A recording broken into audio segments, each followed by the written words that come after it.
Naikkan penerimaan APBN tanpa membebani rakyat. Penerimaan APBN harus diupayakan untuk naik signifikan dengan cara yang konstitusional, rasional, dan efisien. Dengan meluruskan pengelolaan aset sumber daya alam, SDA, yang sangat besar dan beragam yang ada di dalam bumi Nusantara. Untuk dikelola berdasarkan pasal 33 UUD 1945, harus dikuasai oleh negara untuk sebesar-besarnya kemakmuran rakyat. Faktanya hingga saat ini SDA Migas dan Minerba masih dikelola dengan undang-undang yang belum sesuai dengan konstitusi pasal 33 UUD 1945. Masih menggunakan sistem zaman kolonial Belanda seperti ketika masih menggunakan Undang-Undang Pertambangan Indische Mijuet, di mana yang berhak mengeluarkan konsesi IUP dan menandatangani kontrak B2G adalah pemerintah. Contoh 1. Undang-Undang Migas Nomor 22, 2001 yang saat ini masih berlaku, dan terbukti menjadi penyebab anjloknya produksi migas nasional termasuk anjloknya produksi LPG selama 2 dekade sehingga saat ini negara harus mengimpor lebih 80% dari kebutuhan LPG dalam negeri yang sangat merugikan negara dan menyusahkan rakyat. Undang-Undang Migas Nomor 22, 2001 yang diendorse oleh IMF ini disusun oleh anak bangsa sendiri dan disahkan oleh DRI di masa pemerintahan Presiden Megawati dan Menteri SDM-nya Purnomo Yustiantoro. Undang-Undang Migas ini didesain sangat buruk karena mencabut 2 undang-undang, yakni Undang-Undang Migas Nomor 44 PRP 1960 dan Undang-Undang Pertamina Nomor 8 1971, yang sudah sesuai dengan pasal 33 UUD 45 dengan menggunakan sistem kontrak bagi hasil, B2B, antara perusahaan negara yang dibentuk dengan undang-undang dengan semua of investor migas. Undang-undang investor tidak boleh dibebani pajak dan pungutan-pungutan semasa eksplorasi sebelum berproduksi. Semua investasi dibiayai dan resikonya ditanggung oleh investor, sehingga investor harus dipermudah. Sistem pengelolaan migas yang mengacu ke pasal 33 Konstitusi dengan Undang-Undang Migas Nomor 44 PRP 1960 dan Undang-Undang Pertamina No. Agustus 1971 terbukti berhasil membawa Indonesia menjadi pengekspor minyak dunia anggota OPEC selain menjadi pengekspor gas LNG dan gas LPG terbesar di dunia. Sehingga pemerintah menghapus atau mengganti penggunaan minyak tanah, kerosini, untuk memasak di dapur, diganti dengan LPG. Sektor migas menjadi sumber utama penerimaan negara APBN dan penerimaan devisa hasil ekspor hingga mencapai 80%. Ekonomi nasional tumbuh tinggi menembus 9,8% pertumbuhan tertinggi dalam sejarah perekonomian nasional. Dengan menerapkan sistem kontrak bagi hasil. Sedangkan Undang-Undang Migas Nomor 22, 2001 menciptakan sistem baru yang tidak disukai investor. Dimulai dengan Menteri SDM memindahkan wewenang kuasa pertambangan dari perusahaan negara Pertamina ke Menteri SDM, pemerintah YG sebenarnya tidak eligible, tidak memenuhi syarat, untuk melakukan kegiatan penambangan migas secara langsung, tidak bisa membangun dan mengoperasikan kilang BBM, kilang LNG, kilang LPG, serta tidak bisa menjual produk kilang secara langsung. Melainkan harus menunjuk perusahaan, pihak ketiga.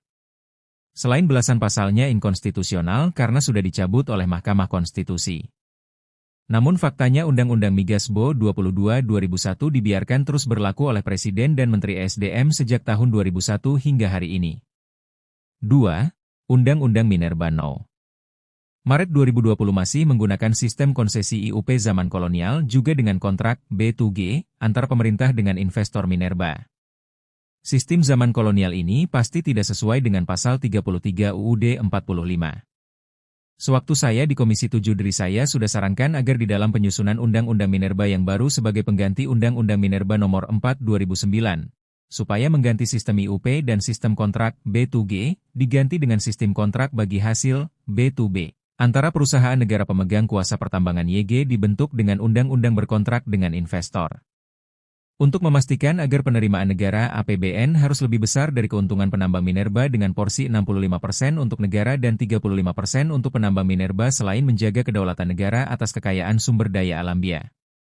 Apabila terjadi minerba booming karena kenaikan harga minerba dunia secara signifikan, sehingga timbul fenomena windfall profit di industri minerba dunia. maka bagian negara APBN dalam kontrak bagi hasil minerba dinaikkan menjadi 85% seperti yang diimplementasikan di sektor migas ketika terjadi oil booming. Namun fakta YG terjadi adalah baik Undang-Undang Migas Nomor 22/2001 maupun Undang-Undang Minerba Nomor 3/2020 hingga hari ini masih tetap berlaku. Meskipun semua presiden dan menteri telah bersumpah dan berjanji sesuai agama masing-dua untuk mentaati Konstitusi UUD 1945 di mana pengelolaan SDA migas dan minerba sudah diatur konstitusi untuk dikuasai negara dan status kepemilikannya dimiliki oleh negara untuk dikelola bagi sebesar-besar kemakmuran rakyat.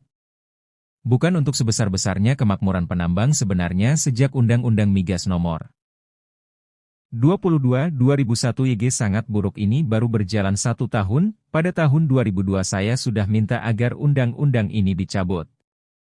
Saya sampaikan di majalah Tempo edisi Oktober 2002. Selain kajian ilmiahnya saya presentasikan di Forum Konferensi Guru Besar Indonesia di Makassar tahun 2012 jauh sebelum gabung ke Partai Nasdem yang bertujuan mulia dengan semboyan Gerakan Perubahan.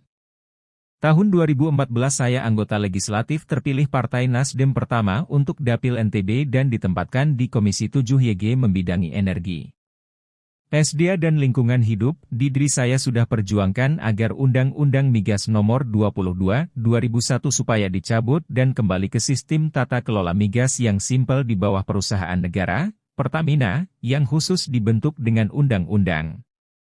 Demikian juga di Komisi 7 saya menyarankan agar dalam penyusunan Undang-Undang Minerba yang baru sebagai pengganti Undang-Undang Migas Nomor 4/2009, saya minta agar mengganti sistem UP dan kontrak, B2G, dengan sistem kontrak bagi hasil, B2B, agar penerimaan negara APBN harus lebih besar dari perolehan keuntungan penambang minerba. Kita mohon kepada Presiden Prabowo Subianto untuk mengambil langkah yang konstitusional rasional dan efisien mencabut Undang-Undang Migas No. 22/2001 dan mencabut Undang-Undang Minerba Nomor 3/2020 dengan mengeluarkan Perpu.